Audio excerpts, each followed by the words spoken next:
ఓం నమో నారాయణాయ నమశివాయ. మహాభారతంలో సభాపర్వం వచ్చేసి 65వ అధ్యాయం అండి.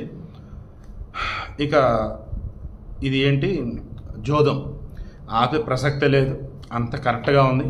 ఆ భగవంతుడు ఏది చెబితే అదే నేను చేస్తున్నట్టుగా దుర్యోధనుడు చెప్పేశాడు. విదురుడు మంచి చెబుతుంటే వినకపోగా నువ్వు చెబుతున్న విధానం వచ్చేసి విషం జిమ్ముతూ ఉన్నావు అని చెప్పేసి అన్న మాటలు అనేసాడు. ఇక శకుని కలగజేసుకున్న మధ్యలో, యుధిష్ఠిరా, పాండవుల ధనాన్ని ఇప్పటికే చాలా కోల్పోయావు. నీ దగ్గర ఇంకా పోగొట్టుకున్నటువంటి ధనశేషం ఉంటే చెప్పు. ఇంకా నీ దగ్గర పోగొట్టుకోకుండా ఉన్నటువంటి డబ్బు లాంటిది ఏదైనా ఉందా? అప్పుడు యుధిష్ఠిరుడు అన్నాడు, శకుని, నా దగ్గర లెక్కలేనంత ధనముందన్న విషయం నేను ఎరుగుదును. అసలు నా ధనాన్ని గురించి నీవెందుకు అడుగుతున్నావు? నా దగ్గర అయుతం, ప్రయుతం, శంకువు, పద్మం, అర్బుదం, ఖర్వం, శంఖం, నిఖర్వం, మహాపద్మం, కోట్లు, మధ్యం, పరార్థం, పరం అంత ధనం ఉంది. అదంతా పందెంగా పెట్టి నేను ఆడుతున్నాను అంటే నీ దగ్గర ఏమైనా ఉందా, ఇంకేమైనా అయిపోయిందా అని రెచ్చగొట్టాడు. నా దగ్గర ఏముందో చూడని చెప్పేసి ఇదంతా ఉంది, అదంతా పెడుతున్నాను వేశాడు. చూడండి, అసలు ఆ క్షణం ఎప్పటికేం గుర్తుండదు అన్నట్టు.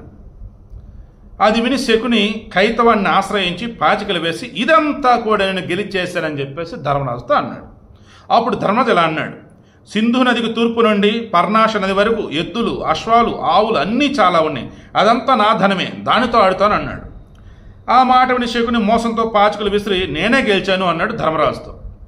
ఇక ధర్మరాజు అంటున్నాడు, రాజా, బ్రాహ్మణులకు దానం చేసిన భూమి తప్ప మిగిలిన నగర గ్రామాలు, భూమి నా అధికారంలో ఉన్నటువంటి బ్రాహ్మణేతర జనులు అంతా కూడా నా ధనమే. బ్రాహ్మణులు తప్ప, వారికి ఇచ్చింది తప్ప మిగతా అదంతా నాదే, దానిని పందెంగా పెడుతున్నాను అన్నాడు. యథావిధి శకుని కపటత్వాన్ని ఆశ్రయించి పాచికలు విసిరి నేనే గెలిచానని చెప్పి యుధిష్ఠిరుడితో అన్నాడు. ఆ రాజకుమారులు భీమాదులు ధరించిన కుండలాలు, పతకాలు మొదలగు ఆభరణాలు అన్నీ కూడా రాజునకు సంబంధించినవే. ఈ నా ధనాన్ని పందెంగా పెట్టి నీతో ఆడుతున్నా అన్నాడు. అంటే నిలువు దోపిడి అంటారు చూశారు, స్వామికి మొత్తం ఇచ్చేస్తామన్నట్టు. అలా అవన్నీ కూడా ఇక్కడ పెడుతున్నారు బాబు, మా ఒంటి మీద నాకలో నట్రా అని చెప్పేసి అన్నాడు.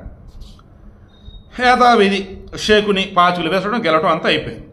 ఇక అప్పుడు యుధిష్ఠిరుడు అంటున్నాడు, శ్యామవర్ణం గలవాడు, యువకుడు, ఎర్రటి కన్నులు గలవాడు, సింహమధ్యముడు, మహాభుజుడైనటువంటి నకులుడే నా పందెం.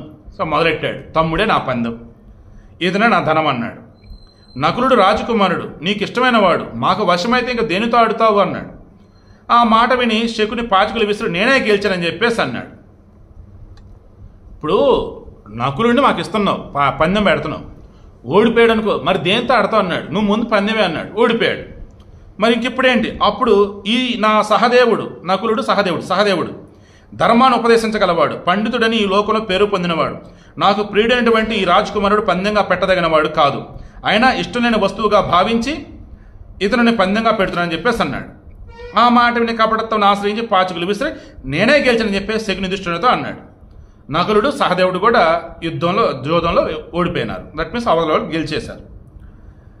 ఇక నీకిష్టమైనటువంటి నకుల సహదేవులు నేను గెలుచుకున్నాను అని శకుని అంటూ, భీమార్జునుడు నీకు చాలా విలువైన వారని భావిస్తున్నానే అని అన్నాడు. మరి ఆ తర్వాత ఏం జరిగింది రేపు డిస్కస్ చేద్దాం.